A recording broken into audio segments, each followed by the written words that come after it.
Good morning class. आज जो हम टॉपिक अपना स्टार्ट करने जाने हैं क्लास 10th के लिए, वो एक आपका नया टॉपिक, ठीक है, वो जो है आपका एक नया चैप्टर जिसको हमारा जो है क्लास तो दो जो आज का टॉपिक हम जो स्टडी कर रहे हैं 10th क्लास का नया टॉपिक हेरिडिटी एंड एवोल्यूशन से है हमारा। इसमें क्या है कि हम जो बात करते हैं हेरिडिटी की, पहले एवोल्यूशन को हम थोड़ा पीछे की साइड रखते हैं, पहले बात करते हैं हम हेरिडिटी ये है क्या चीज़। तो हेरिडिटी बेसिकली क्या होती है आपकी कि ट्रांसफ़र ऑफ कैरेक्टर्स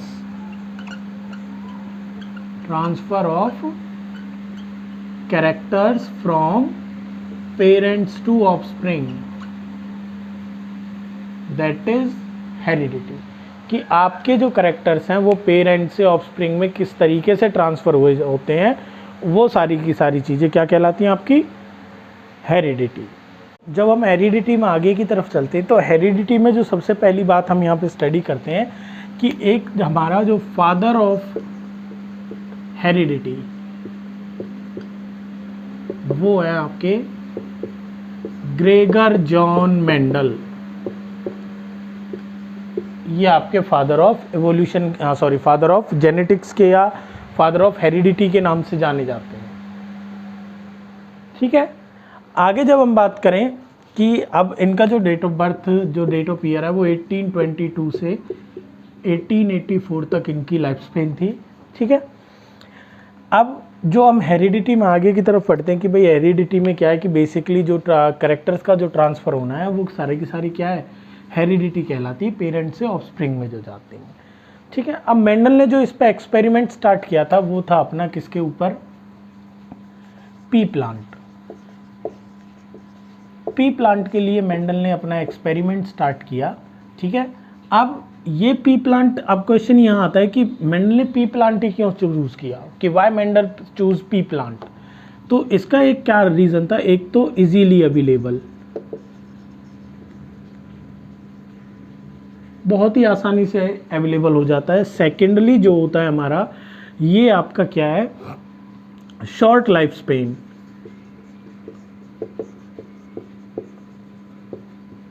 ठीक है, शॉर्ट लाइफ स्पेन भी है इनकी, ठीक है। अब शॉर्ट लाइफ स्पेन होने का क्या फ़ायदा होता है कि एक जो इंडिविजुअल है वो अपने लाइफ टाइम में इनकी ढेर सारी जो कह सकते हैं जनरेशन्स हैं उनको वो ऑब्जर्व कर सकता है, ठीक है।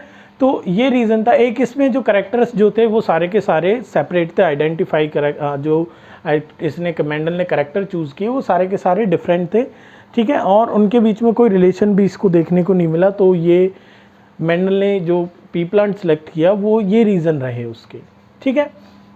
इसमें आगे की तरफ अगर हम बात करते हैं, ठीक है, तो इसमें जो आगे आता है कि कुछ मैं आपको अब इसकी टर्मिनोलॉजी बता देता हूँ। कुछ टर्म्स होती हैं हमारी जो जेनेटिक्स में यूज़ होती हैं, ठीक है। अब वो टर्म्स क्या क्या हैं जो जेनेटिक्स में हमारी यूज़ होंगी, ठीक है। वो पहली हम बात करते हैं कि ये आप टर्म्स याद रखना कि पहली जो टर्म है वो है फैक्टर, ठीक है। फैक्टर को लेटर ऑन नाम दिया गया जीन इन 1906 में बाय जॉनसन, ठीक है। उन्होंने फैक्टर का नाम चेंज करके क्या रख दिया, जीन।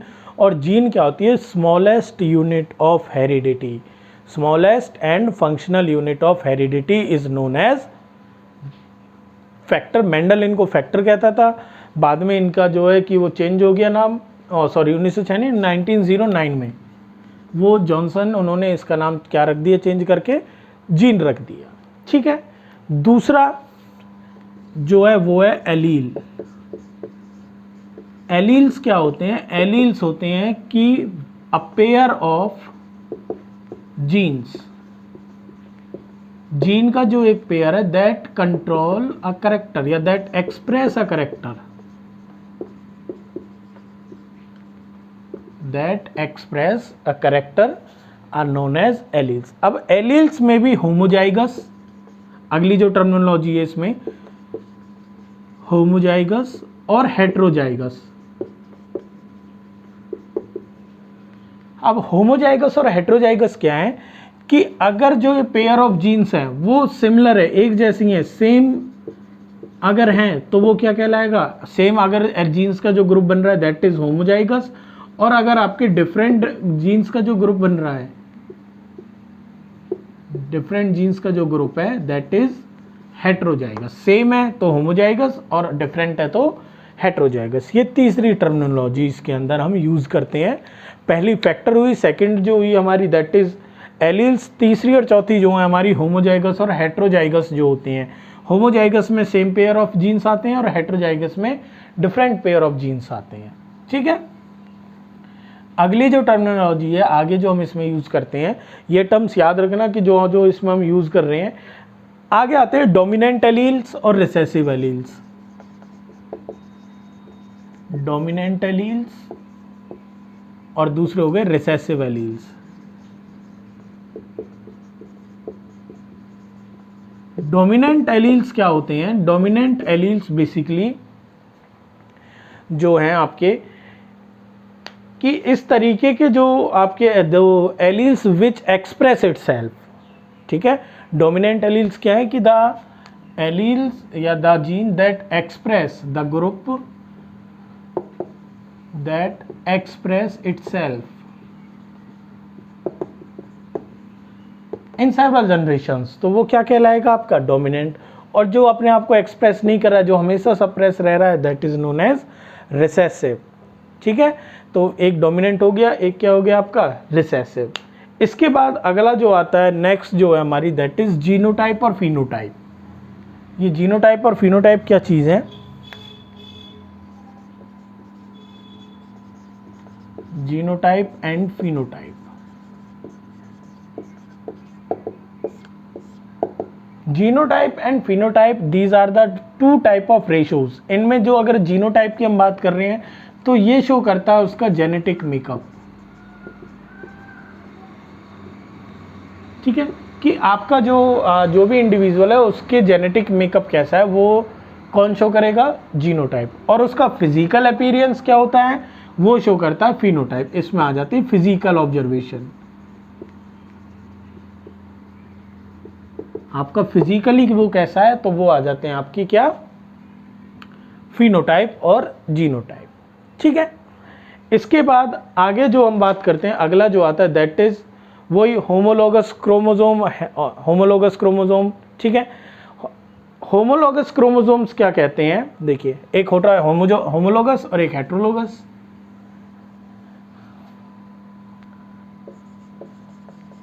होमोलोगस और हेट्रोलोगस।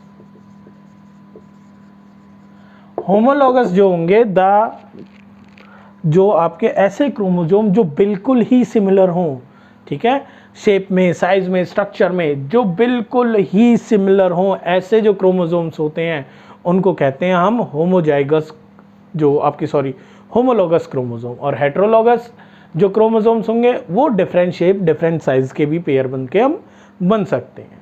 ठीक है, इसके बाद अगली जो टर्मिनोलॉजी है वो दैट इज उसके बाद वो आती है आपकी F1 जनरेशन। F1 जनरेशन क्या कहती है बच्चे? F1 जनरेशन होती है कि the generation arise after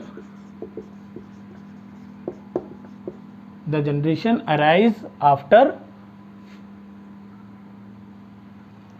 the generation arise after the cross of parent, the first generation, ऐसे लिखोगे, the first generation arise after the cross of parents। ठीक है, वो आपकी क्या कहलाती है? आपकी that is first generation या first filial generation। ठीक है, और जो ये होती है F1 जनरेशन वो ऑलवेज आपकी हाइब्रिड आती है। कैसी आएगी? वो हाइब्रिड आती है। ठीक है, फिर आ जाता है इसके बाद F2 जनरेशन जो है हमारी। F2 जनरेशन भी क्या होती है? F2 जनरेशन बेसिकली जो the generation that is obtain by the crossing of F1 generation. इस F1 जनरेशन की क्रॉसिंग कराने पे जो हमारी जनरेशन निकल के आती है दैट इज नोन एज उसको हम क्या कहते हैं? F2 जनरेशन अपनी। ठीक है, इसके बाद अगला जो आती है हमारी, अगली जो टर्मिनोलॉजी इसमें यूज होती है दैट इज मोनोहाइब्रिड और डाईहाइब्रिड क्रॉस। और डाईहाइब्रिड क्रॉस, ठीक है। मोनोहाइब्रिड क्रॉस जो होते हैं वो होते हैं विद वन कैरेक्टर के साथ। ऐसे क्रॉस जिनमें सिर्फ एक कैरेक्टर का यूज हो रहा हो वो क्रॉस क्या कहलाते हैं, मोनोहाइब्रिड। और डाईहाइब्रिड क्रॉस होते हैं जिनमें कितने कैरेक्टर्स का यूज किया जा रहा हो, 2 characters, that are known as dihybrid cross. Clear ये बात, मोनोहाइब्रिड एंड डाईहाइब्रिड क्रॉस, ठीक है। इसके बाद अगली जो है हमारी दैट इज, अगली जो टर्मिनोलॉजी है वो है हमारी क्या, टेस्ट क्रॉस, ठीक है। टेस्ट क्रॉस क्या होता है,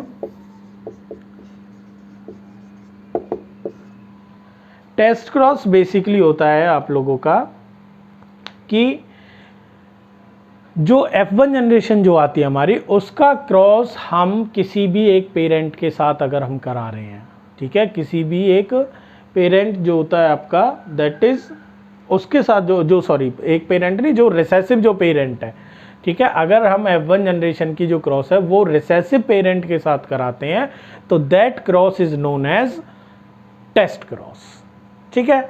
और इसी के बाद एक और क्रॉस होता है रेसिप्रोकल क्रॉस या बैक क्रॉस जिसको हम कहते हैं। बैक क्रॉस क्या होगा, टेस्ट क्रॉस तो हो गया कि भाई आपकी F1 generation cross with recessive parent, और बैक क्रॉस जो होगा दैट इज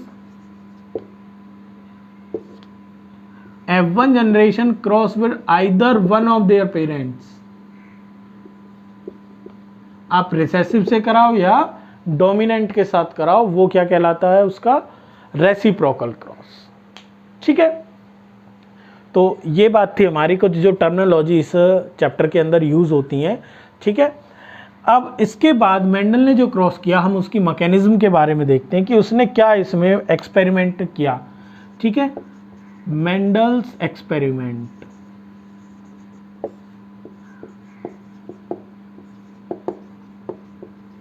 मेंडल ने अब क्या एक्सपेरिमेंट इसके लिए किया। पहला जो उसने मैकेनिज्म यूज की वहां पे वो थी आपकी सिलेक्शन ऑफ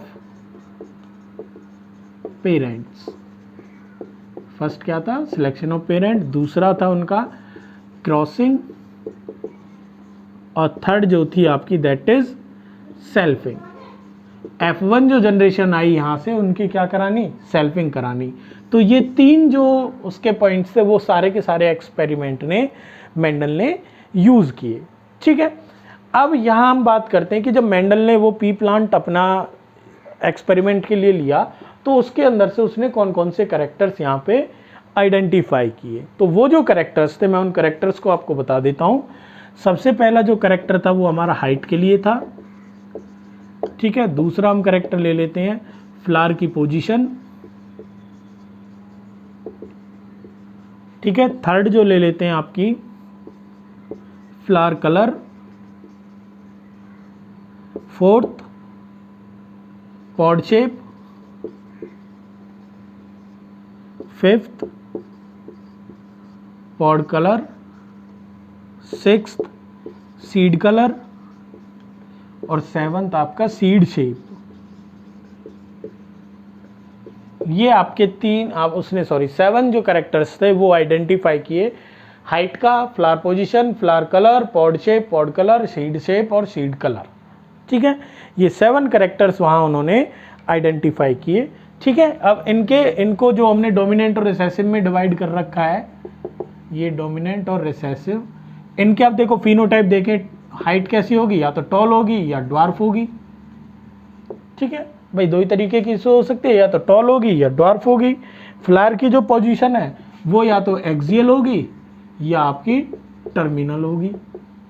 फ्लावर का जो कलर है वो वायलेट होगा या का क्या होगा, वाइट होगा। जो मैं रिसेसिव के नीचे लिख रहा हूँ ये हमेशा रिसेसिव होते हैं, और जो ये डोमिनेंट होते हैं ये इस साइड लिखे हुए हैं सारे, ठीक है। टॉल हो गया, एक्सियल हो गया, वायलेट हो गया। अगला जो है हमारा पॉड की जो शेप है, ठीक है, वो या तो इन्फ्लेटेड हो सकती है या आपकी हो सकती है कंस्ट्रक्टेड, ठीक है। पॉड का जो कलर है वो कैसा हो सकता है? पॉड का जो कलर है या तो वो ग्रीन कलर की होगी या आपकी कैसे कलर की होगी? येलो कलर की होगी।